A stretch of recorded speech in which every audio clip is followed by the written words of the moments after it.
Bismillahirrahmanirrahim. Assalamualaikum warahmatullahi wabarakatuh. Alhamdulillah, thumma alhamdulillah, wassalatu wassalamu ala rasulillah wa ala alihi wa sahbihi wa wala, amma ba'd. Alhamdulillah, bagaimana kabarnya Bapak Ibu semua? Semoga selalu berada dalam limpahan karunia, rahmat, cinta, berkah dan kemuliaan dari Allah Subhanahu wa ta'ala, sehingga kehidupan Anda menjadi jauh lebih baik lagi, jauh lebih dicintai Allah, dan jauh lebih mendekatkan kepada tujuan mendapatkan rezeki berlimpah di dunia maupun di akhirat.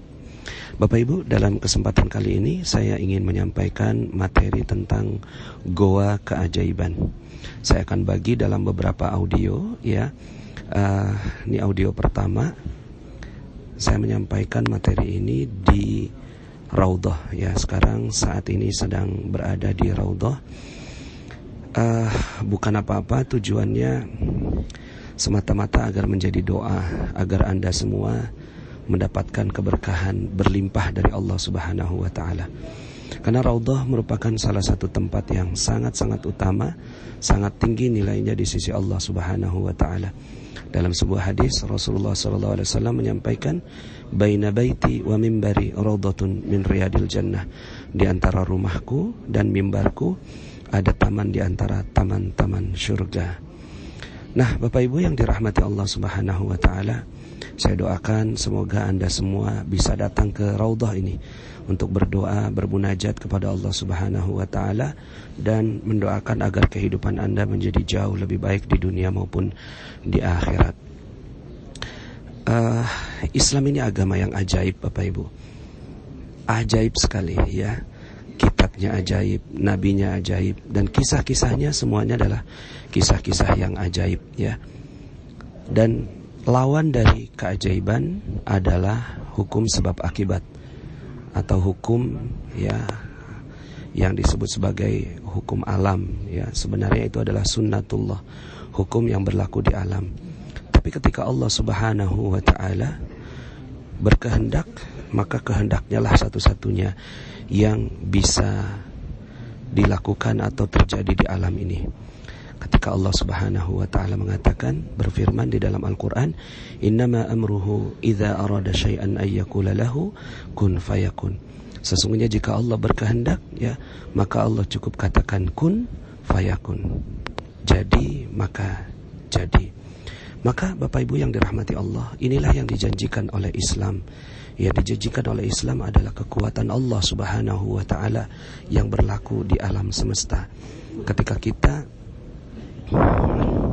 mendekat, ya, kepada Allah Subhanahu wa ta'ala, maka keajaiban pun akan terjadi. Bagaimana tidak ajaib, Bapak Ibu? Nabi Musa bisa membelah lautan.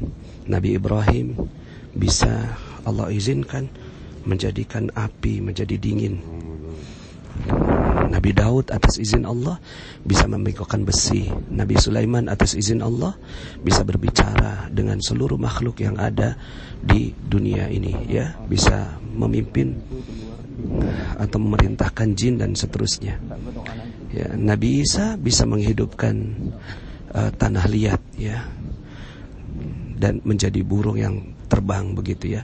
Kemudian Rasulullah SAW dengan 300 mukjizatnya yang iktibar, yang dikenal, ya, salah satunya adalah bisa mengeluarkan susu dari kedua jemarinya atau dari jari jemarinya, bisa membelah bulan, ya. Dan mukjizat terbesarnya Rasulullah SAW adalah Al-Quran. Nah, artinya Islam ini agama yang ajaib, mengajarkan hal yang ajaib, ya, mengajarkan hal yang ajaib, menceritakan hal yang ajaib. Dan ternyata, ya, bukan hanya para nabinya yang mendapatkan kemukjizatan, tapi para sahabat, ya, para ulama, para wali juga mendapatkan keajaiban dari Allah Subhanahu wa ta'ala. Dan keajaiban ini bukan mukjizat, tapi ma'unah, ya, pertolongan dari Allah Subhanahu wa ta'ala. Nah, jika nabinya ajaib, kitabnya ajaib, agamanya ajaib, wali-walinya ajaib, masa kita nggak ajaib, Bapak Ibu, ya? Pastinya insya Allah kita semua pun bisa mendapatkan keajaiban. Dan itu yang kita harapkan, ya. Banyak orang bergantung kepada kehidupan yang sebab akibat. Ketika dia melakukan A, maka dapat B. Ketika dia melakukan sesuatu, maka dia mendapatkan sesuatu. Padahal Islam menjanjikan hal yang jauh lebih dahsyat daripada itu. Ya, baik. Kelanjutan dari audio ini saya akan sampaikan dalam audio kedua, ya, masih dalam seri Goa Keajaiban. Untuk sementara penyampaian di Raudhah cukup sekian. Ya, saya Nasrullah. Sampai jumpa dalam audio-audio berikutnya. Assalamualaikum warahmatullahi wabarakatuh. Bismillahirrahmanirrahim. Assalamualaikum warahmatullahi wabarakatuh. Alhamdulillah, tsumma alhamdulillah, wassalatu wassalamu ala Rasulillah, amma ba'd. Bagaimana kabarnya Bapak Ibu semua? Semoga Anda selalu dalam karunia, cinta, rahmat, berkah yang berlimpah dari Allah Subhanahu wa taala, sehingga hidup Anda penuh dengan kemuliaan, penuh dengan keajaiban, dan penuh dengan ketinggian dari Allah Subhanahu wa taala. Baik Bapak Ibu, saya ingin melanjutkan materi tentang Goa Keajaiban. Ini adalah audio kedua, ya, setelah sebelumnya saya menyampaikannya di Raudhah. Bapak Ibu, seperti yang saya sampaikan bahwa Islam ini adalah agama yang ajaib, ya, dan memang mengajaknya kepada keajaiban, ya. Jadi keajaiban ini bukan hanya diberikan kepada para nabi, ya. Kalau untuk para nabi ini disebut sebagai mukjizat, dan sudah banyak sekali dikenal dengan mukjizat-mukjizatnya para nabi dan rasul. Kemudian keajaiban yang berikutnya adalah kepada para walinya, ya, wali-wali Allah Subhanahu wa taala, ya. Dan ini disebut sebagai karomah. Salah satunya misalnya karomah yang terjadi di zamannya Nabi Sulaiman alaihissalam. Ada seorang yang diberikan ilmu yang memindahkan istana Ratu Balkis, ya. Kemudian juga ada karomah yang diberikan kepada ibunda Maryam, ya, binti Imran, ya, ibunda dari Nabi Isa alaihissalam. Beliau di dalam surat Ali Imran disebutkan ketika beliau berada di mihrabnya, lalu kemudian ada makanan yang datang, ya, kepada ibunda Maryam. Padahal beliau bukan nabi, ya, tapi ini disebut sebagai wali. Nah, keajaiban-keajaiban itu juga terjadi bukan hanya kepada para wali-walinya, ya, para ulama juga, ya. Kita mendengarkan banyak sekali sejarah tentang para ulama-ulama yang memiliki keutamaan dan keajaiban yang luar biasa, ya. Nah, termasuk kita semua juga bisa mendapatkan keajaiban. Nah, kalau para orang mukmin yang mendapatkan keajaiban itu bukan disebut mukjizat, bukan disebut sebagai karomah, tapi disebut sebagai ma'unah, ya, pertolongan dari Allah Subhanahu wa taala. Misalnya, ya, tiba-tiba rumahnya kebakaran dan kayaknya nggak mungkin secara logika dia bisa keluar dari kobaran api itu, tapi ternyata dia selamat. Nah, ini namanya ma'unah, ya. Kemudian ada bayi yang tertimbun di dalam gempa, terus kemudian tiba-tiba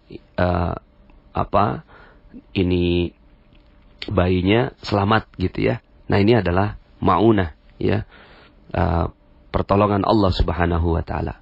Nah, Islam adalah agama yang mengajarkan tentang pertolongan Allah ini, ya.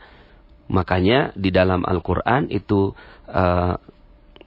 dikenal sekali, suratnya singkat, ya, idza jaa nasrullah, ketika datang pertolongan Allah, ya, dan kemenangan. Nah, berbeda dengan ajaran yang ada di barat, ya. Yang ada di barat ini mereka mengajarkan tentang metodologi penelitian. Jadi kalau Anda pernah kuliah, ya, saya adalah orang kimia, Bapak Ibu, ya, lulusan kimia FMIPA UI. Saya punya metodologi satu pelajaran, ya, itu namanya metodologi penelitian, dan itu sangat dijunjung tinggi di dalam dunia ilmiahnya barat, ya, dan saya pun masih menjunjung tinggi itu. Seperti misalnya saya juga alhamdulillah ketika di Malaysia itu hasil penelitian saya masuk dalam jurnal ilmiahnya Malaysia, ya. Jadi memisahkan 7 senyawaan arsenik dalam sekali hitungan menggunakan capillary electrophoresis, sebuah alat ya yang sangat canggih untuk menentukan tentang zat-zat di ppb level. Nah, ini metodologi barat itu telah membentuk keajaiban yang sekarang terjadi, ya, dengan metodologi penelitian tentang adanya hipotesa, penelitian, ujian dan seterusnya, ya, eksperimen dan seterusnya, sehingga akhirnya melahirkan keajaiban-keajaiban yang terjadi seperti listrik, ya, telepon, kemudian juga gelombang dan seterusnya, ya. Nah, Islam mengajarkan lebih dari itu, Bapak Ibu, ya. Islam mengajarkan lebih dari itu. Bukan cuma sekedar metodologi penelitian yang standar sekali, ya, sebab akibat, ya. Tapi Islam ini mengajarkan pemeluknya, penganutnya, itu mereka bisa mendapatkan keajaiban sebagaimana, ya, ajaibnya istana Ratu Bilqis dipindahkan, Bapak Ibu, ya. Sebagaimana, ya, ajaibnya Ibunda Maryam memiliki makanan yang tanpa ada metode, ya, tanpa ada metodologi, tiba-tiba ada, ya. Makanya ayatnya adalah innama amruhu idza arada syai'an ayyakula lahu kun fayakun. Ketika Allah menginginkan sesuatu, maka cukup Allah katakan jadi, maka jadi. Udah nggak perlu metode, Bapak Ibu. Udah nggak perlu metode penelitian. Udah nggak perlu pakai metode bagaimanapun. Umat Islam ini dahsyat, ya, luar biasa, ya. Jadi ketika Allah mau, ya, jadi, ya. Nah, maka tentunya, ya, kalau seandainya hambanya dicintai oleh Allah Subhanahu wa Ta'ala, maka Allah menginginkan sesuatu terhadap hamba itu, ya, akan dimudahkan oleh Allah, ya.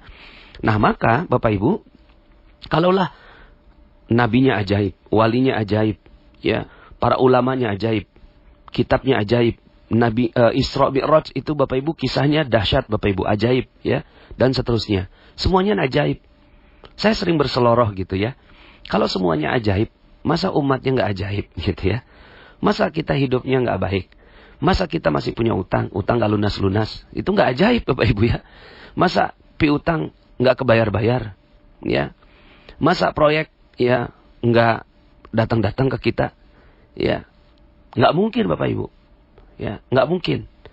Jadi umat Islam ini adalah umat yang ajaib, yang dia akan dimudahkan oleh Allah Subhanahu wa Ta'ala seluruh kehidupannya. Jadi nggak mungkin ketika kehidupan kita sudah sesuai dengan apa yang diajarkan oleh Islam, maka, ya, yang akan terjadi pada kehidupan Anda dan kita semua adalah kehidupan yang ajaib. Makanya saya betul-betul punya dream, punya impian. Sekarang ini saat saya menyampaikan materi ini ada 81.000 member, ya, 81.000 sekian. Bayangkan kalau seandainya 81.000 ini adalah mereka-mereka yang telah mendapatkan keajaiban dari Allah Subhanahu wa Ta'ala. Yang terjadi, Masya Allah, terjadi ledakan, Bapak Ibu, ya, ledakan keajaiban. Dan pastinya kehidupan Anda jauh lebih baik, keinginan Anda mudah dipenuhi, ya. Lalu kemudian apapun yang Anda inginkan bisa dimudahkan oleh Allah Subhanahu wa Ta'ala. Itu adalah goal saya dalam menyampaikan materi rahasia magnet rezeki ini, ya. Walaupun banyak yang menyangsikan, ya, apa ia bisa? Ya, bismillah, insyaallah saya punya keyakinan yang sangat-sangat tinggi tentang keajaiban terhadap hidup Anda, insyaallah. Minimal kalau seandainya Anda nggak bisa jalan di atas air gitu, Bapak Ibu, ya. Minimal kalau Anda nggak bisa nurunin hujan, ya minimal utang lunas gitu, ya Bapak Ibu, ya. Minimal kita nih, ya, piutangnya dibayar gitu. Minimal proyek kita nih berhasil dan berlimpah ruah gitu, ya. Minimal itu, ya. Kalaupun seandainya kita tidak di atasnya itu, yaitu keajaiban, tiba-tiba ada makanan di depan kita, ajaib tanpa ada proses gitu, ya. Minimal mah, ya, semua hidup kita baik, Nah, maka yuk sama-sama kita pelajari Bapak Ibu, ya. Maka yang kita pelajari adalah polanya, ya. Dalam materi-materi yang sebelumnya sudah banyak disampaikan gitu ya, tentang pola-pola yang seperti paradox of candy, ya. Itu adalah pola menerima apapun yang Allah tetapkan, ya. Kita terima bungkusnya.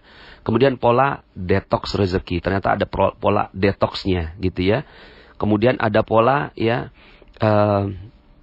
cacat yang sempurna, ya. Bahwa ternyata kesempurnaan itu ya, itu dimulai dari sesuatu yang cacat dan kemudian disempurnakan dan disyukuri, ya. Dan seterusnya. Nah, pada kesempatan kali ini saya ingin lebih advance untuk membuat kita kejar bola, Bapak Ibu ya. Kejar bola. Mengejar keajaiban itu, ya. Jadi kalau yang selama ini kita defense, ya, kita bertahan, ya sekarang jika selama ini kita defense, nah sekarang yuk sama-sama kita kejar keajaiban Bapak Ibu ya. Nah, dalam mengejar keajaiban ini ada pola, ya. Polanya adalah ternyata seluruh keajaiban-keajaiban itu terjadi ketika masuk ke dalam goa. Ya, masuk ke dalam goa. Makanya judulnya Goa Keajaiban. Semua nabi sebelum diangkat menjadi nabi itu selalu masuk ke dalam proses masuk goa Bapak Ibu, ya. Selalu melalui proses masuk ke dalam goa dan goanya berbeda-beda, ya. Nabi Nuh misalnya, goanya apa? Beliau sibuk membangun kapal. Diperintahkan oleh Allah Subhanahu wa taala untuk sibuk membangun kapal, padahal ya itu dataran, ya. Tidak ada air. Terus kemudian akhirnya karena menerima apa yang Allah perintahkan, ya udah dia sibuk membangun kapal, ya. Dan ini adalah goanya Nabi Nuh alaihissalam. Nabi Musa ke Bukit Tursina bahkan sampai meminta untuk melihat Allah tapi nggak sanggup, ya. Kemudian Nabi Yusuf alaihissalam, goanya adalah masuk ke dalam sumur, kemudian menjadi budak, kemudian dipenjara. Nah, ini adalah proses goanya Nabi Yusuf. Kemudian Nabi Yunus alaihissalam, goanya adalah masuk ke dalam perut ikan paus, ya. Nah, ini selalu berulang, ya. Polanya ini selalu berulang. Rasulullah SAW, ya, goanya apa? Ya, Gua Hira. 3,5 tahun beliau bertahanus di Jabal Nur, ya, di Gunung Cahaya dan di Gua Hira. Ya, di Jabal Nur ada Gua Hira di sana. Kemudian yang tadi saya ceritakan, Ibunda Maryam, goanya adalah mihrab, tempat beribadah kepada Allah Subhanahu wa taala. Maka ini goanya berbeda-beda tapi polanya sama, ya. Polanya sama. Setelah mereka berada di dalam goa, terjadi keajaiban. Setelah mereka masuk ke dalam goa, terjadi keajaiban. Begitu Bapak Ibu, ya. Nah, maka bahkan karena ada yang bilang mungkin begini, itu kan para nabi, itu kan para wali, ya.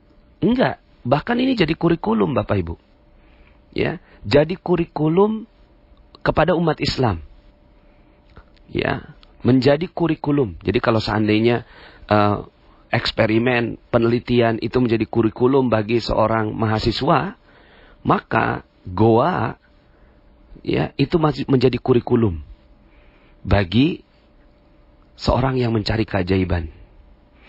Makanya kenapa Allah khususkan satu surat, ya, khususkan satu surat berjudul Goa yang namanya Al-Kahfi, ya. Dan bahkan bukan hanya sekedar dijadikan nama ayat seperti An-Nisa nama ayat, Al-Maidah nama ayat, tapi tidak diminta untuk berulang-ulang, ya. Paling ya kalau seandainya membaca tadarus begitu, ya. Tapi Al-Kahfi itu salah satu surat yang disunnahkan untuk dibaca berulang-ulang setiap malam Jumat, ya. Dan ini saya sudah sampaikan dalam materi Khairul Razikin untuk membaca Al-Kahfi ini. Nah, ini adalah satu pola yang berulang. Bahwa ternyata Allah ingin mengajarkan agar kita semuanya juga masuk goa. ya, agar kita semua umat Islam, ya, orang yang beriman itu masuk ke dalam goa. Dan Allah ceritakan di sana, ya, nahnu naqussu 'alaika naba'ahum bil haqq innahum fityatun amanu bi rabbihim wa zidnahum huda. Kami telah menceritakan cerita ini dengan benar, ya. Seakan-akan Allah Subhanahu wa taala ingin mengatakan bahwa proses Al-Kahfi ini adalah sebuah proses al-haq. Naba'ahum bil haqq, ya. Jadi kalau kamu mendapat keajaiban ini loh, ya. Aku berikan kepada kalian satu kisah, ya. Innahum fityatun amanu, ya. Jadi mereka adalah pemuda yang beriman kepada Rob mereka. Jadi syarat pertama ketika kita masuk ke dalam goa ini adalah beriman, penuh yakin kepada Allah Subhanahu wa taala, lalu kemudian wazidnahum huda. Baru kemudian Allah berikan kepada mereka huda, petunjuk. Nah, petunjuk inilah yang sebenarnya kita butuhkan atas semua masalah-masalah kita, ya. Hutang kita nggak beres, kita butuh hudan, kita butuh petunjuk. Ya Allah, tolong tunjuki saya gimana caranya memperbaiki ini utang sekian miliar ini, ya, amanah sekian miliar. Piutang nggak dibayar orang, kita butuh petunjuk gimana cara nagihnya dengan baik, begitu ya. Proyek nggak beres-beres, kita perlu minta petunjuk dari Allah. Kerjaan, ya, tiba-tiba kita di PHK, kita perlu petunjuk. Makanya wazidnahum huda. Maka sekali lagi saya garis bawahi, ya, garis tebal, pakai stabilo warna merah, ya, dan gambar bintang-bintang gitu Bapak Ibu, ya. Masuk ke dalam goa keajaiban merupakan kurikulum bagi umat Islam, ya. Kalau Anda benar-benar ingin dapat hidup yang ajaib, maka nggak ada cara lain kecuali Anda masuk dalam goa, masuk ke dalam goa, ya. Nah, nanti kita akan jelaskan prinsip-prinsip goanya. Nah, sebelum saya jelaskan prinsipnya, saya jelaskan tentang satu ayat, ya, di dalam surat Al-Kahfi itu. Ayat yang ke-16, ya, Allah Subhanahu wa taala berfirman, a'udzubillahi minasyaitonir rajim, wa idz tazaltumuhum wa ma ya'buduna illallah fa'u ilal kahfi yanshur lakum rabbukum mir rahmatih wa yuhayyi lakum min amrikum mirfaqa, ya. Maka carilah tempat berlindung ke dalam gua itu. Nah, jadi ini adalah perintah Allah. Fa'u, ya. Maka carilah tempat berlindung ke dalam gua itu. Yanshur lakum, maka Allah akan, ya, yansur lakum rabbukum mir rahmatih, mencurahkan, melimpahkan sebagian rahmatnya kepadamu. Dan ini yang paling dahsyat Bapak Ibu, karena Allah Subhanahu wa taala menyebutkan di akhir ayat ini, wa yuhayyi lakum min amrikum mirfaqa, dan menyediakan sesuatu yang berguna bagimu dalam urusanmu. Menyediakan. Jadi Allah yang sediakan. Jadi prosesnya, ya, prosesnya adalah bukan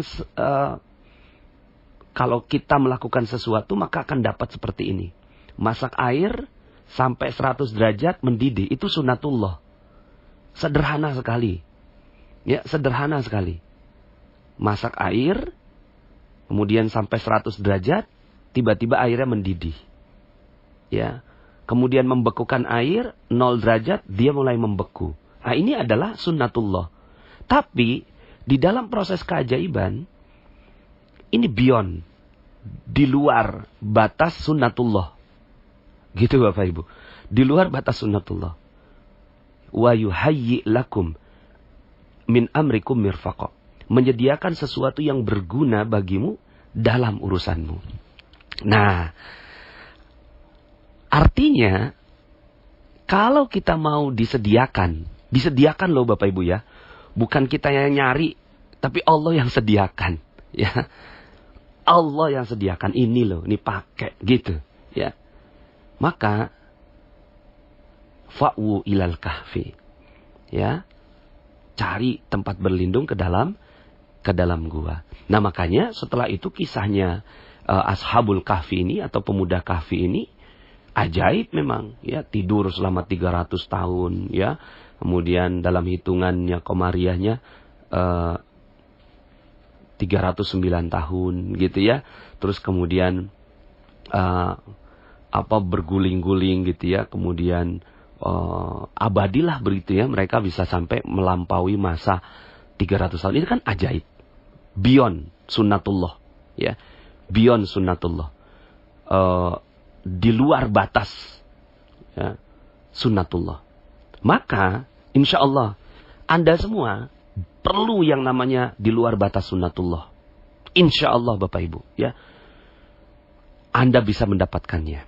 Nah sekarang 7 prinsip goa, ya, 7 prinsip goa. Jadi ada 7 prinsipnya. Yang pertama, goa ini sepi dan terasing.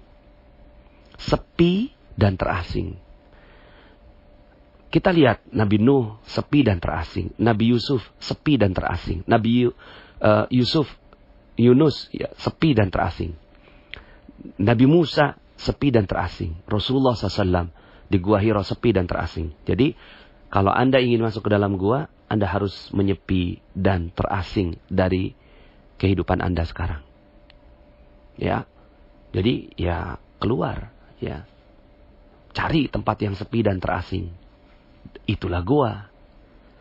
Nggak mesti juga goa yang kayak Flintstone gitu ya Bapak Ibu ya. Zaman batu gitu. Terus kemudian Anda cari hutan di mana. Kemudian ada goa. Nggak mesti juga. Nanti saya akan sampaikan beberapa bentuk-bentuk goa yang dibuat oleh agama ini. Ya. Jadi setelah Rasulullah SAW ke Gua Hira. Lalu kemudian akhirnya para sahabat juga masuk ke dalam goa. Tapi goanya bukan Gua Hira. Ya, tapi goa yang Rasulullah SAW telah ajarkan kepada kita semua. Nah yang pertama adalah prinsip pertamanya sepi dan terasing. Dia harus betul-betul sepi, ya, nggak ada, ya, sunyi.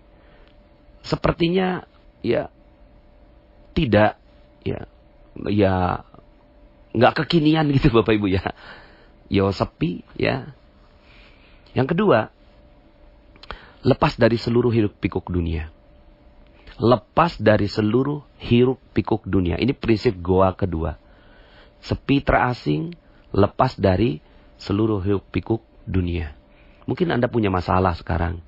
Mungkin Anda punya masalah amanah yang sangat-sangat tidak sederhana. Lalu kemudian Anda lupakan itu semua. Anda lupakan itu semua. Lalu kemudian Anda menyepi dan terasing. Kemudian yang ketiga, Anda puasa berita. Ya. Puasa berita. Ini tidak ada berita yang kita dengarkan. Seperti Nabi Nuh. Ketika beliau membangun kapalnya. Ya, berita-beritanya adalah Nabi Nuh gila, ya. Kemudian ya begitulah kurang lebih ya. Kan disebutnya terasing. Akhirnya kita udah nggak boleh dengerin berita-berita apapun. Terserah orang mau ngomong apa. Terserah orang mau ngomong apa terhadap kehidupan kita. Kita udah nggak peduli. Kita hanya pedulinya dengan kehidupan yang kita ingin jalani di dalam gua itu. Ya, puasa berita. Mungkin Anda nggak baca berita, Bapak Ibu, nggak nonton TV, nggak baca WhatsApp, gitu ya, nggak baca internet, gitu. Ya, sepi dulu, ya, puasa dulu terhadap segala berita. Ya, karena Anda ingin mengasingkan diri dari hiruk pikuk dunia. Kemudian yang keempat, fokus dengan prosesnya. Proses masuk dalam gua. Nggak usah juga terus kemudian tiba-tiba mana nih gitu ya keajaibannya. Nggak usah. Fokus saja, ya. Fokus saja terhadap aktivitas di dalam gua itu. Nggak usah berharap akan ada apapun. Nggak usah berharap akan ada keajaiban. Nggak usah berharap bahwa Allah akan bantu Anda. Nggak usah berharap gitu ya. Karena gini, ketika kita udah mulai muncul harapan, maka itu bukan gua namanya. Bukan keterasingan. Jadi ya udah. Fokusnya sama apa? Ya fokusnya sama aktivitas dalam gua aja. Nggak usah menganggap akan ada keajaiban. Misalnya kayak dengarkan ceramahnya Ustadz Yusuf Mansur. Sedekah 100.000 bisa dapat 1 juta. Lalu kemudian ditungguin mana nih 1 jutanya, nggak usah. Ya, Jadi fokus saja sama sedekahnya. Ya udah sedekah 100.000. Nanti akan jadi apa? Enggak usah berharap. Ya, karena berharap itu artinya kita berharap bahwa keajaiban itu kita yang ciptakan. Tapi ketika kita tidak berharap, maka kita menyerahkan keajaiban itu kepada yang maha menciptakan keajaiban. Jadi nggak usah berharap apapun, masuk aja ke dalam gua. Ya. Kemudian yang berikutnya jiwa tenang. Ya, jiwanya dia memiliki ketenangan batin yang luar biasa. Makanya digambarkan, disimbolkan para ashabul kahfi itu tertidur dengan nyenyak. Ya. Cool, tenang, jiwanya tenang. Makanya kalau Anda perhatikan, ini kan sudah materi ke-34 ya Bapak Ibu ya. Ini materi-materi yang sebelumnya itu membawa kita untuk masuk ke dalam fase ketenangan jiwa ini. Ketika jiwa nggak tenang, keajaiban nggak bisa terjadi. Maka tenang aja dulu, ya. Jalankan semua materi-materi yang sebelumnya, ya. Saya sudah jelaskan panjang lebar. Ya, kalau didengarkan mungkin kurang lebih 18 jam. Ya, tidak mudah untuk menceritakan tentang ketenangan, tapi kalau Anda jalankan semuanya, materi-materi yang sebelumnya, baru Anda paham. Ya. Apalagi Anda yang baru pertama kali mendengarkan langsung loncat ke materi 34 ini pasti nggak nyambung. Ya. Jadi jiwa tenang seperti seorang bayi yang digendong oleh ibunya sendiri. Tenang. Coba Anda perhatikan bayi. Lihat matanya. Ketika digendong sama orang lain, itu masih ada bergerak-gerak gitu ya. Masih belum tenang. Tapi ketika ibunya yang menggendong gitu ya. Terus kemudian apalagi diberikan air susu, itu si bayi tenang. Nah, di dalam gua kita harus seperti itu. Aplikasinya mungkin kita punya masalah, punya amanah, punya hutang, punya proyek yang nggak selesai, di PHK, tapi kita tenang, nggak ada jeruk nipis, terima bungkusnya, ya. Kemudian kita seperti cicak dan jerapah, sabar, dan kita mulia seperti cacat yang sempurna. Lalu kemudian kita tenang, cool, dan seakan-akan nggak terjadi apa-apa. Kita berada dalam perlindungan Allah Subhanahu wa Ta'ala. Ya. Nah, prinsip berikutnya adalah ini seperti yang digambarkan oleh Stephen Covey dalam bukunya Seven Habits, ya, bahwa proses di dalam gua itu sama seperti mirip-mirip dengan proses mengasah gergaji. Ya, proses mengasah gergaji. Jadi ini prinsip goanya. Ya, kenapa goa itu penting dan kenapa secara ilmiah apakah ini bisa dipertanggungjawabkan? Ya iya. Seperti yang dikatakan oleh Stephen Covey, kalau seandainya Anda punya 8 jam waktu untuk menebang pohon, mana yang Anda pilih? 6 jam untuk menebang, 2 jam untuk mengasah gergaji, atau 6 jam untuk mengasah gergaji dan 2 jam untuk menebang pohon? Pastinya 6 jam untuk mengasah gergaji dan 2 jam aja untuk menebang pohon. Karena menebang pohon ini perlu tenaga yang lebih besar. Nah, daripada 6 jam keluar tenaga lebih besar, mendingan 2 jam aja keluar tenaga lebih besar. Maka ini adalah proses mengasah gergaji. Ya, jadi prinsip goa adalah prinsip mengasah gergaji. Dan yang terakhir, yang ke-7, semakin sering Anda masuk ke dalam goa, semakin mudah keajaiban tercipta. Jadi semakin sering masuk ke dalam goa, ya, masuk lagi ke dalam goa, masuk lagi ke dalam goa. Apalagi kalau hidup Anda memang udah di dalam goa, ya. Tapi ya mungkin pelan-pelan. Sekarang masuk, ya, mungkin dalam waktu 24 jam, 1 jam masuk goa, ya. Mungkin hari kedua 1,5 jam, hari ketiga 2 jam, hari keempat ya mungkin 2,5 jam, makin naik gitu ya. Nah, semakin sering masuk ke dalam gua, maka semakin mudah keajaiban itu tercipta. Ya mungkin sederhananya, semakin Anda menjalankan materi-materi magnet rezeki dari awal sampai akhir ini, maka keajaiban itu jadi kayak habit. Tiba-tiba hidup sudah jadi ajaib aja begitu ya. Seperti itu. Ya. Nah, itu 7 prinsipnya. Kemudian saya lebih dalam lagi tentang sebab masuk ke dalam goa. Sebab masuk ke dalam goanya ada 2. Yang pertama, karena terpaksa. Ya. Sebagian besar orang masuk ke dalam goa itu karena terpaksa. Terpaksa karena menghadapi masalah. Ya. Terpaksa karena menghadapi masalah. Ya, jadikan aja masalahnya itu sebagai goanya. Ya, mungkin karena dulu nggak tepat gitu kan dalam investasi, lalu kemudian akhirnya sekarang harus masuk penjara, lalu kemudian dijadikan penjaranya itu sebagai goa. Nah, dia masuk ke goa itu sebagai bentuk terpaksa. Atau mungkin dia dihina orang. Ya, penghinaan dari orang lain juga bagian dari goa itu. Ya. Mungkin kita sedang menghadapi masalah debt collector yang datang terus, ya. Maka ini adalah goa yang kita terpaksa menghadapinya. Doanya berbeda dengan yang sengaja, ya. Ini yang terpaksa.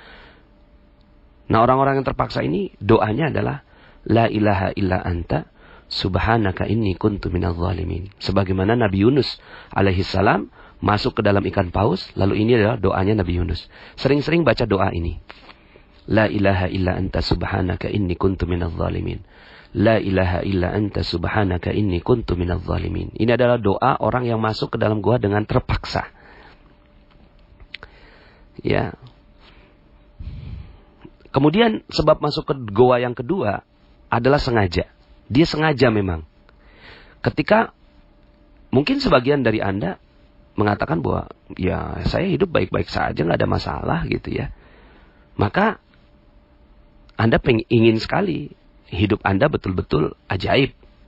Ya, ajaib. Maka Anda sengaja nih setelah mendapatkan materi ini, Anda sengaja dengan kesadaran dan ilmu lalu masuk ke dalam goa. Maka doanya juga berbeda. Doanya adalah Rabbi adkhilni mudkhala sidqin wa akhrijni mukhraja sidqin waj'alni min ladunka sultanan nasira. Ya. Jadi doa yang terpaksa itu la ilaha illa anta subhanaka inni kuntu minadz zalimin. Tiada ilah selain engkau ya Allah, subhanaka maha suci engkau, inni kuntu minadz zalimin. Sesungguhnya aku berada dalam keadaan yang zalim.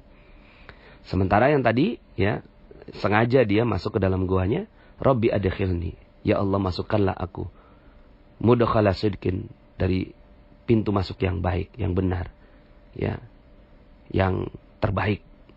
Wa akhrijni mukhraja sidqin, dan keluarkan aku dengan kualitas yang baik. Ya. Waj'alni min ladunka sultanan nasira. Dan berikanlah kepadaku ya waj'alni min ladunka sultanan nasira. Dan berikanlah kepadaku dari sisi engkau kekuasaan yang menolong. Subhanallah ya. Ini adalah doa agar kita semua mendapatkan pertolongan dari Allah Subhanahu wa taala. Nah, sekarang Bapak Ibu, bentuk-bentuk goa yang disyariatkan oleh Rasulullah sallallahu alaihi wasallam. Ya. Jadi, setelah mendapatkan materi ini mungkin Anda berpikir, "Oh, kalau kayak gitu kita masuk ke goa mana nih?" gitu kan? Enggak, Bapak Ibu ya.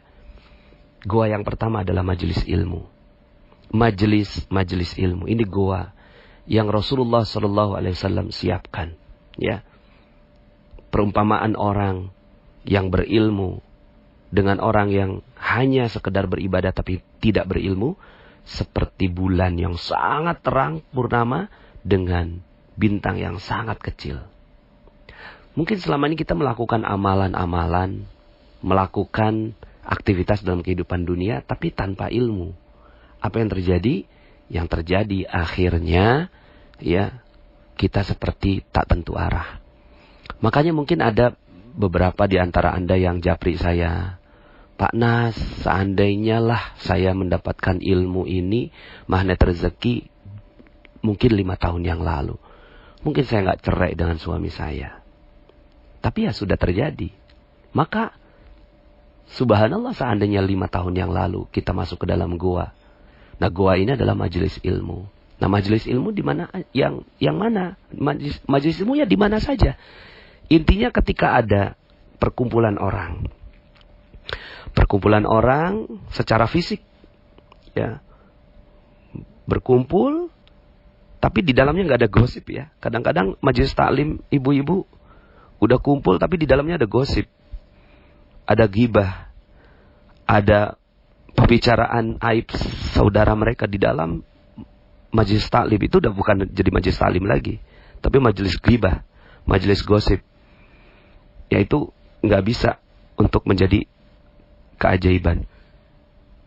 Yang dibutuhkan adalah majelis yang benar-benar belajar tentang ilmu, belajar tentang keilmuan. Ya, makanya guru saya ketika beliau punya hajat, beliau tuh datang nyari majelis ilmu yang benar-benar majelis ilmu yang belajar benar-benar mengkaji kitab misalnya, ya. Lalu kemudian duduk, walaupun itu bukan majelisnya dia, tapi duduk di pinggir, itu dapat berkahnya. Nah, itu adalah goa. Jadi goa yang Rasulullah SAW berikan kepada umat Muhammad SAW setelah ini adalah goa berupa ilmu. Masya Allah, ya. Jadi datangi majelis-majelis ilmu, ya. Mungkin Anda bisa datang ke pengajian pekanan, gitu ya. Datang, paksa diri Anda untuk selalu datang ke majelis-majelis ilmu seperti ini, ya. Nah, ini yang pertama. Yang kedua, semua sholat adalah goa, Bapak Ibu. Semua sholat, ya. Semua sholat adalah goa. Makanya dia sepi, terasing, melupakan semua hiruk pikuk dunia. Kemudian puasa dari segala berita, kan masuk dalam prinsip-prinsipnya, ya. Maka semua sholat itu adalah goa. Maka kalau seandainya Anda sedang gundah gulana dan seterusnya, maka ya sudah, langsung keluar, ya. Kemudian ambil wudhu, sholat. Terutama sholat malam, ya. Sholat malam ini adalah kualitas sholat yang terbaik. Tentunya selain yang fardu, sholat sunnah terbaik adalah sholat malam. Maka datang sholat malam, ya. Dalam Al-Quran Allah Subhanahu wa ta'ala menyebutkan, wa minal laili fatahajjat bihi nafilatan lak asa ayyab'atsaka rabbuka maqaman mahmuda. Dan pada sebagian malam hari bersembahyanglah, tahajudlah kamu sebagai suatu ibadah tambahan. Mudah-mudahan Allah mengangkat kamu ke tempat yang terpuji, ya. Jadi, nah bahkan tadi doa yang tadi Rabbi adkhilni itu adalah setelah ayat wa minal laili ini, ya. Dan Allah janjikan wa qul ja'al haqq wa zahaqal batil innal batila kana zahuqa. Dan katakanlah yang benar telah datang dan yang batil telah lenyap. Artinya keajaiban datang. Dan yang batil itu misalnya masalah-masalah kita akhirnya lenyap pelan-pelan. Jadi sering-seringlah sholat. Sering-seringlah sholat dengan kualitas goa. Ya, kualitas goa. Kualitas goa itu ya sepi, terasing. Melupakan semua masalah dan hiruk pikuk dunia. Puasa berita, orang mau ngomong apa, ya. Makanya ketika para pahlawan misalnya ditangkap sama Belanda, ya.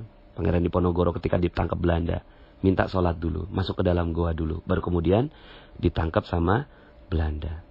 Kemudian beriktikaf di masjid. Beriktikaf di masjid. Jadi goanya ini udah dijadikan sebagai kehidupan masyarakat kita. Ya, jadi goanya bukan di gunung-gunung, tapi di masjid, itulah goa.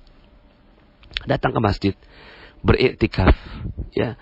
Datang ke sana, lalu kemudian fokus beribadah. Ya. Makanya kenapa Rasulullah SAW mengajarkan di ujung dari Ramadan masuk goa, yaitu masuk iktikaf di masjid.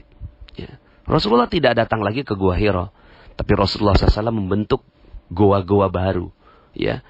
Dan di seluruh dunia sekarang goa-goa itu sudah ada. Itulah sumber keajaiban kita. Masuk ke dalam goa, lalu kemudian minta kepada Allah Subhanahu wa ta'ala. Kemudian yang berikutnya, asyik masuk dengan Al-Quran. Ya, asyik masuk dengan Al-Quran. Jadi, tadarus, fokus, baca Quran aja. Jadi ketika, ya, kalau ilmu Garputala itu, dia masuknya ke tadabbur. Nah kalau ini, fokus saja. Misalnya, targetin 1 hari setengah juz. Masuk dalam goa berarti. Kenapa? Karena pas baca itu udah nggak ngituin yang lain kan. Nggak ngerjakan yang lain. Tapi baca Quran, fokus. Walaupun kita nggak ngerti artinya. Tapi memang begitulah Allah Subhanahu wa taala ingin mendesain. Semakin kita berinteraksi dengan Al-Qur'an, semakin keajaiban kita akan diraih. Ya, 1 huruf itu 10 kebaikan. Bukan berarti alif 1 huruf, alif lam mim 1 huruf, tapi alif 1 huruf, lam 1 huruf, mim 1 huruf. Nah, artinya semakin banyak kita membaca, ya, maka semakin banyak kebaikan-kebaikan dan keajaiban yang Allah Subhanahu wa taala akan titipkan untuk kita. Kemudian umroh, ya. Umroh ini umroh dan haji. Keluar dari tanah air bahkan. Ya, tapi bukan untuk bertamasya ala kadarnya, berwisata saja, tapi untuk beribadah dan masuk ke dalam goa. Ya, makanya mohon izin saya menyampaikan materi Goa Keajaiban ini pada saat perjalanan saya umroh. Untuk menjadi doa agar materi ini menjadi sangat powerful untuk Anda semua. Saya betul-betul berdoa agar Allah Subhanahu wa taala menjadikan Anda sebagai manusia yang ajaib. Manusia yang penuh keajaiban. Karena itulah, ya, cita-citanya Allah Subhanahu wa taala menciptakan manusia. Dan semua tempat-tempat yang mustajab, semua tempat-tempat yang mustajabah untuk berdoa adalah goa. Makanya kemarin saya di Raudhah, itulah goa. Ya. Kemudian nanti materi ketiga saya akan sampaikannya, mudah-mudahan insyaallah di Multazam, adalah tempat yang mustajab untuk berdoa. Ya. Kemudian waktu-waktu yang mustajab untuk berdoa adalah juga goa. Jadi pas waktunya, misalnya turun hujan, itulah goa bagi kaum muslimin. Turunnya hujan, langsung minta doa kepada Allah Subhanahu wa taala. Ya, jalankan 7 prinsip goanya. Sepi, terasing, lupakan semua masalah hiruk pikuk dunia, puasa berita gitu kan. Fokus dengan prosesnya, doa saja gitu ya. Kemudian tenang seperti bayi ya. Kemudian proses mengasah gergaji, dan ya, semakin sering kita lakukan, maka semakin ya Allah Subhanahu wa taala akan memberikan. Makanya waktu itu ada seorang syekh dari Palestina datang ke satu masjid. Tiba-tiba ada hujan turun. Dia tanya kepada pengurusnya, "Ini hujan?" "Iya." Dia keluar. Ya, keluar dan dia main-main dengan hujan. Karena hujan ini adalah bagian dari waktu yang mustajabah, keadaan yang mustajabah untuk berdoa. Ya. Kemudian di antara 2 khutbah saat khutbah Jumat, ya. Kemudian di antara salat, di antara azan dan iqamah, ya. Kemudian di waktu sahur, ya. Dan seterusnya. Silahkan dipelajari, ini adalah bentuk-bentuk goa yang Allah Subhanahu wa taala berikan untuk kita umat Islam. Nah, Bapak Ibu, saya sisakan materi terakhir, yaitu tentang cerita, ya. 2 cerita tentang pengaplikasian goa dalam kehidupan. Ya, saya akan sisakan ini menjadi bagian ketiga yang saya akan simpan, dan saya mudah-mudahan Allah izinkan untuk menyampaikannya di Multazam. Demikian, saya berdoa sekali lagi agar hidup Anda ajaib. Nabinya udah ajaib, wali-walinya ajaib, ulamanya ajaib, orang berimannya ajaib. Maka Anda juga pantas untuk mendapatkan keajaiban dari Allah Subhanahu wa taala. Minimal seluruh masalah-masalah Anda diambil oleh Allah Subhanahu wa taala secepat-cepatnya. Ya. Maka percaya saja, yakin saja, karena Allah Subhanahu wa taala yang menjanjikan bahwa Allah yansyur lakum rabbukum min rahmati wa yuhayyi lakum min amrikum mirfaqa. Allah akan sediakan sesuatu yang berguna untuk urusanmu. Ya. Lihat Bapak Ibu, nanti artinya di Al-Kahfi ayat 16. Di ujung ayat itu Allah Subhanahu wa taala janjikan. Maka ya, sekali lagi selamat menyepi di dalam gua, ya. Apalagi kalau seandainya Anda sudah bisa hidup sepanjang detiknya, sepanjang menitnya, sepanjang jamnya Anda berada di dalam gua, maka keajaiban pasti terjadi pada kehidupan Anda. Tapi mulainya dari yang pelan-pelan, ya. Anda cintai dulu gua-gua yang Rasulullah SAW ajarkan. Maka insya Allah dengan kecintaan kita terhadap goa yang Allah, Rasulnya ajarkan pada kita, semakin akan membuat kita makin bisa menikmati goa keajaiban ini. Bapak Ibu, pada kesempatan kali ini saya ingin melanjutkan seri ketiga ya dari materi Goa Keajaiban. Dan seperti janji saya akan menyampaikannya di Multazam ya. Alhamdulillah sekarang berada di Masjidil Haram lantai 2 dan di lurusannya Multazam ya. Mudah-mudahan ini lulusan Multazam, jadi kalau ditarik garis lurus ke Hajarul Aswad ya. Bukan apa-apa Bapak Ibu, tujuan saya menyampaikan ini dengan keadaan dan tempat yang terbaik adalah agar materi ini benar-benar menghujam dan diizinkan oleh Allah Subhanahu wa taala masuk ke dalam hati kita semua, sehingga akhirnya kita menjadi manusia-manusia pilihan Allah Subhanahu wa taala. Bapak Ibu, dalam seri pertama dan seri kedua rasanya insyaallah cukup jelas ya bahwa keajaiban memang merupakan salah satu yang diajarkan di dalam agama Islam ya.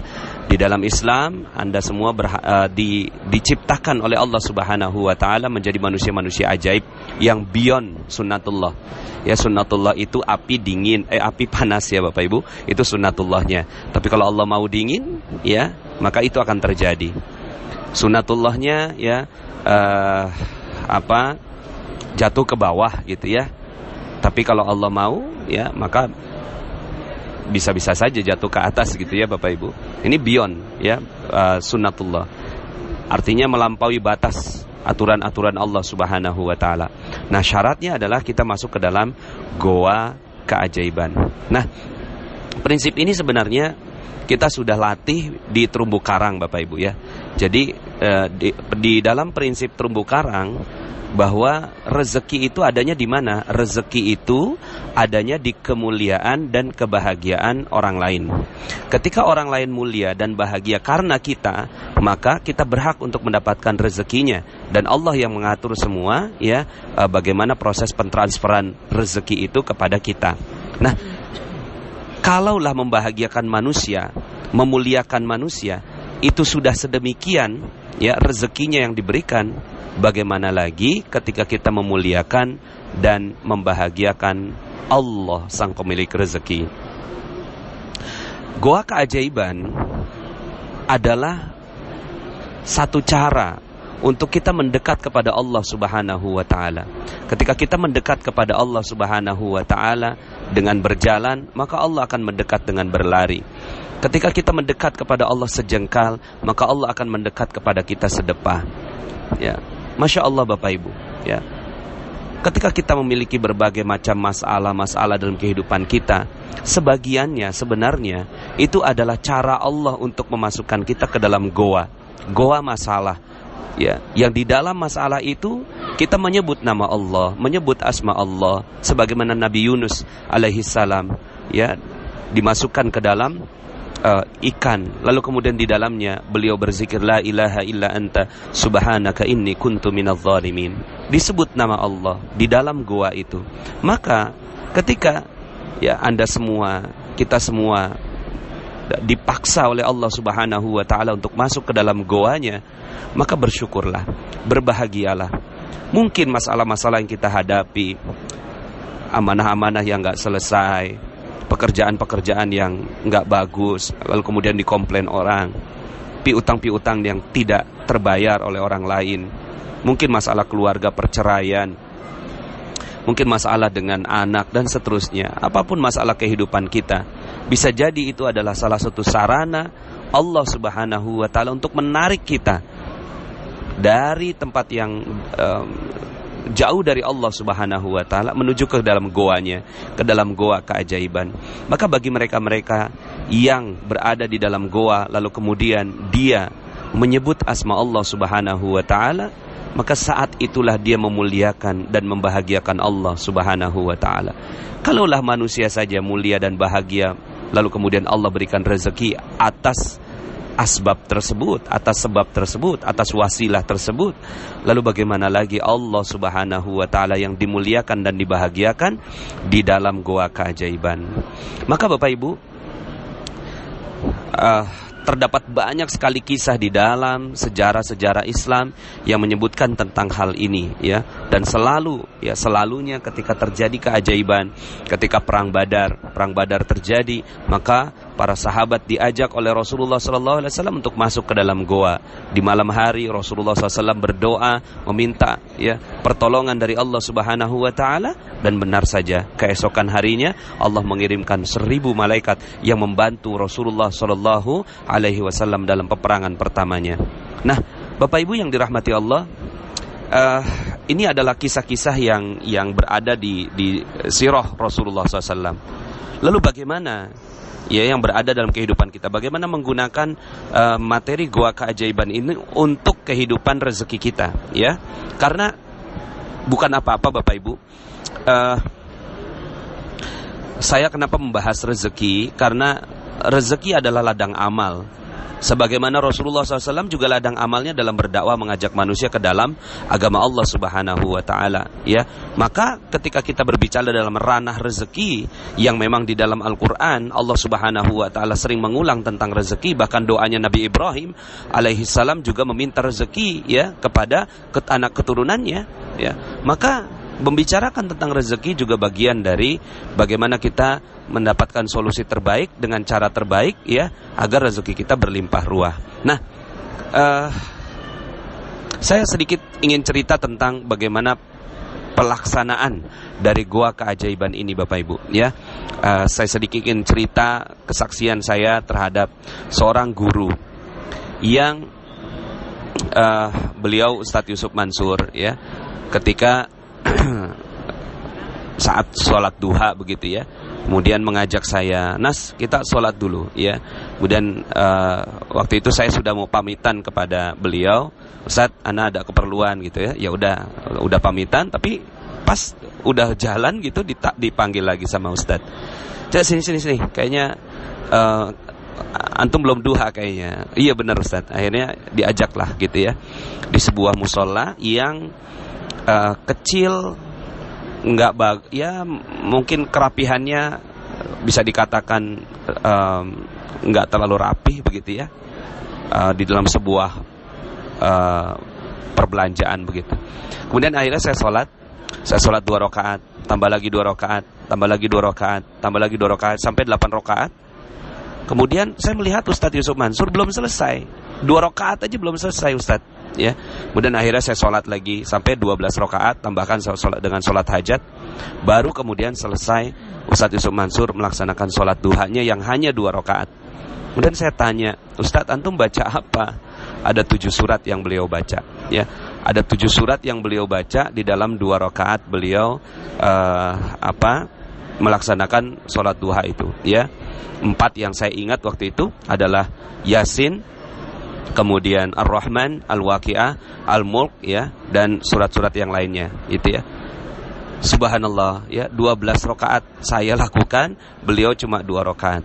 Dan ketika saya tanya, "Kenapa antum melakukan sampai sebegitu lamanya?"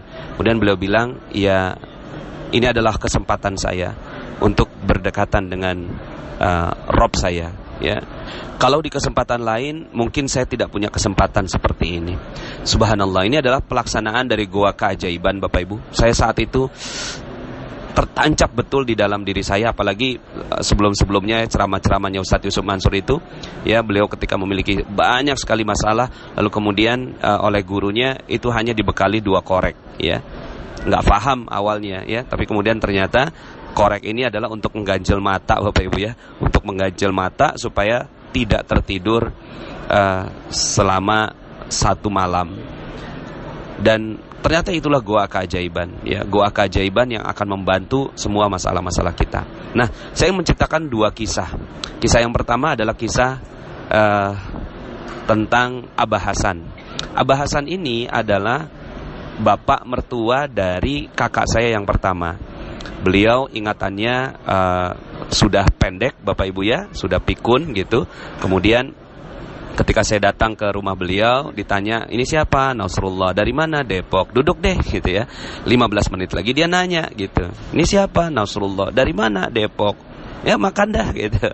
Kemudian 15 menit lagi dia tanya, ini siapa? Nasrullah. Saya bilang, dari mana? Depok gitu ya. Ya ingatannya yang sudah sedikit banyak diambil oleh Allah Subhanahu wa taala. Nah, karena ingatannya yang tinggal singkat seperti itu, suatu ketika Abah Hasan ini keluar dari rumah. Pas keluar dari rumah, lupa rumahnya di mana. Masya Allah, akhirnya hilang ini kakek ya. Abah Hasan ini hilang ya. Hari pertama dicari nggak ketemu, hari kedua dicari nggak ketemu, hari ketiga dicari nggak ketemu, hari keempat dicari nggak ketemu. Itu udah melibatkan masyarakat sekitar, udah melibatkan tukang ojek, dipasang tanda gitu ya. Orang hilang, udah lapor juga ke polisi, nggak ketemu juga sampai hari kelima, Bapak Ibu.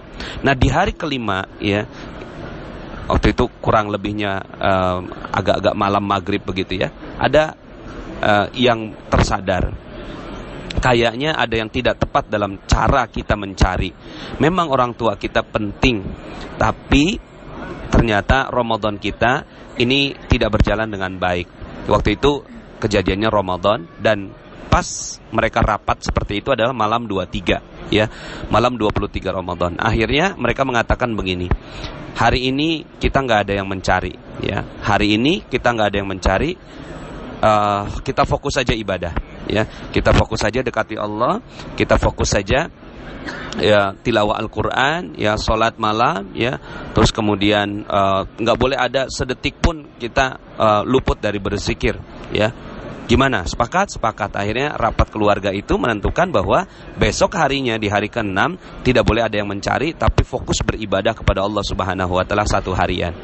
Nah, akhirnya rapat selesai, bubar ya, semuanya udah tenang, merasa dapat gitu ya jawaban ya bahwa mereka harus melakukan itu, tapi itulah Allah Subhanahu wa taala. Belum dikerjakan ya, belum dikerjakan, Allah Subhanahu wa taala sudah mengembalikan sang orang tua ya. Jam 11 malam ada ketukan pintu, pas dibuka ternyata adalah tetangganya, dan di belakangnya ada Abah Hasan yang beliau tuh tertunduk lesu karena berapa hari nggak makan ya. Kemudian langsung dibawa ke rumah sakit ya. Alhamdulillah waktu itu sembuh. Sekarang Abah Hasan sudah almarhum. Nah, Bapak Ibu yang dirahmati Allah Subhanahu wa taala, subhanallah, di hari pertama, kedua, ketiga, keempat, kelima, mereka mengandalkan kemampuan mereka sendiri. Mereka punya masalah, mereka menghadapi hal yang sangat-sangat tidak sederhana, tidak mudah. Tapi mereka sibuk gitu ya, berada di luar goa, Bapak Ibu. Tapi kemudian mereka tersadar, mereka masuk ke dalam goa seluruhnya ya, mereka masuk ke dalam goa dan berzikir kepada Allah ya, kemudian fokus saja dengan apa yang mereka ya. Jadi seperti yang tadi 7 prinsip goa itu, fokus saja ya, tidak usah berharap akan terjadi keajaiban, dan keajaibannya terjadi. Ketika ditanya itu si kakek ya, si Abah Hasan ini ketemunya di mana? Ternyata di sebuah pasar yang hampir setiap hari mereka mencarinya di situ, tapi nggak ketemu gitu ya. Allah yang menutupnya dan Allah juga yang membukanya. Nah, Bapak Ibu yang dirahmati Allah, mungkin sebagian di antara Anda ada yang memiliki masalah-masalah yang berat dalam kehidupan Anda. Maka bukan berarti Allah nggak sayang, malah Allah bisa jadi sayang pada Anda semua. Ketika Anda mendengarkan audio ini, bisa jadi ini adalah caranya Allah untuk memaksa Anda untuk masuk ke dalam goanya, untuk masuk ke dalam goa keajaibannya. Maka ikuti saja kemauan Allah Subhanahu wa taala. Duduk diam, menyepi, terasing ya, lupakan sejenak semuanya ya, dan fokus kepada Allah, muliakan dan bahagiakan Allah. Maka sebentar lagi keajaiban pun akan datang kepada Anda, sebagaimana Abah Hasan dikembalikan oleh Allah Subhanahu wa taala kepada keluarga mereka ya. Dan sekarang almarhum Abah Hasan alhamdulillah meninggalnya dalam keadaan yang baik, semua keluarganya mengetahui ya, dan melihat dan menguburkannya dengan baik ya. Nah, Bapak Ibu, kisah yang kedua saya ingin cerita tentang, katakanlah kisah ini ya, namanya Dani. Dani ini punya utang 400 juta ya. Punya utang 400 juta, punya amanah 400 juta. Waktu itu berada dalam sebuah kerjasama bisnis, tapi karena sudah terlalu lama ya, akhirnya masalah ini yang tadinya perdata menjadi pidana ya. Kemudian ditetapkan satu tanggal hari H. Kalau tidak ada uangnya juga, ya 400 juta itu, maka si Dani itu harus masuk ke sel, ya. Nah, waktu itu ada waktu 3 bulan untuk menyelesaikan sampai hari H. Dan akhirnya Dani melakukan semua aktivitas-aktivitas yang bisa membuat dana itu bisa terkumpul. Tapi ya, akhirnya karena memang bisnisnya masih sedang berada dalam ujian, akhirnya sudah bersepakat dengan istrinya untuk menjual rumah yang dia tempati. Ya sudah, ya, akhirnya mereka bersepakat untuk jual rumah dan kemudian membeli rumah yang mungkin lebih kecil dari yang sekarang ditempati. Ya, saat itu terjadi deal, ya, deal dengan seorang yang akan membeli rumah tersebut, dan akhirnya sudah siap masuk ke notaris, tapi ternyata qadarullah, ya, Allah tidak mengizinkan proses penjualan rumah tersebut. Akhirnya apa yang terjadi? Yang terjadi adalah mereka, si Dani tidak berhasil untuk mendapatkan dana pengembalian. Waktu itu ya Ramadan, dan ketetapan hari hanya itu adalah beberapa hari setelah Lebaran. Dan akhirnya Dani masuk ke dalam goa keajaiban, yaitu Ramadan. Dan akhirnya dia fokus saja di 10 hari terakhir di bulan Ramadan. Dia fokus tidak keluar dari masjid. Dia fokus beribadah, beritikaf, dan berzikir kepada Allah Subhanahu wa ta'ala. Setiap si Dani membaca Al-Quran, di setiap hurufnya dia titipkan, ya, bayangan, imajinasi 400 juta itu ke dalam setiap huruf yang dia baca. Apakah bisa selesai? Tidak ternyata, ya. Sampai H-2 Dani harus menghadapi proses pengadilan. Uangnya belum terkumpul juga. Dan akhirnya Dani sudah pasrah. Dia sudah siap untuk dipenjara. Dia sudah siap menerima segala resikonya. Dan tiba-tiba Allah Subhanahu wa ta'ala mengirimkan seseorang yang ingin membeli, ya, asetnya Dani yang lain. Jadi Dani memiliki beberapa aset, ya, yang mau dijual malah gak laku, yang dia pikir gak mungkin kejual dalam waktu cepat. Hari itu laku, kalau gak salah 500 juta, ya. H-2. Lalu kemudian akhirnya H-1 dananya ditransfer, dan di hari H selesailah seluruhnya, bahkan masih ada sisa 100 juta. Subhanallah, mari kita lihat prosesnya. Allah Subhanahu wa ta'ala sebenarnya telah menyiapkan dananya, tapi Allah ingin melihat kesungguhan Dani dalam mendekati goanya, mendekati goa keajaiban yang Allah Subhanahu wa ta'ala persiapkan untuk Dani. Dan akhirnya alhamdulillah masalahnya bisa terselesaikan dengan baik. Nah, Bapak Ibu yang dirahmati Allah Subhanahu wa ta'ala, saya yakin kisah-kisah seperti ini bertebaran banyak sekali, ya, dalam sejarah umat Islam. Dan sekarang giliran Anda untuk juga memberikan kisahnya, memberikan testimoninya. Masuklah ke dalam goa, maka Allah Subhanahu wa ta'ala akan mencurahkan rahmatnya. Wa idh i'tazaltumuhum wa ma ya'buduna illallah fa'wu ilal kahfi yanshur lakum rabbukum min rahmatih wa yuhayyi lakum min amrikum mirfaqa. Masuklah ke dalam goa, lalu kemudian nanti Allah akan mencurahkan sebagian rahmatnya dan menyediakan penyelesaian atas urusan mereka. Masya Allah, Bapak Ibu, saya doakan di Multazam ini, saya doakan benar-benar Anda semua akan mendapatkan rahmat, berkah, cinta, kemuliaan, kejayaan dari Allah Subhanahu wa ta'ala melalui materi goa keajaiban ini. Secara tulus dalam hati saya yang paling dalam, saya mendoakan Anda agar menjadi manusia-manusia pilihan Allah Subhanahu wa ta'ala.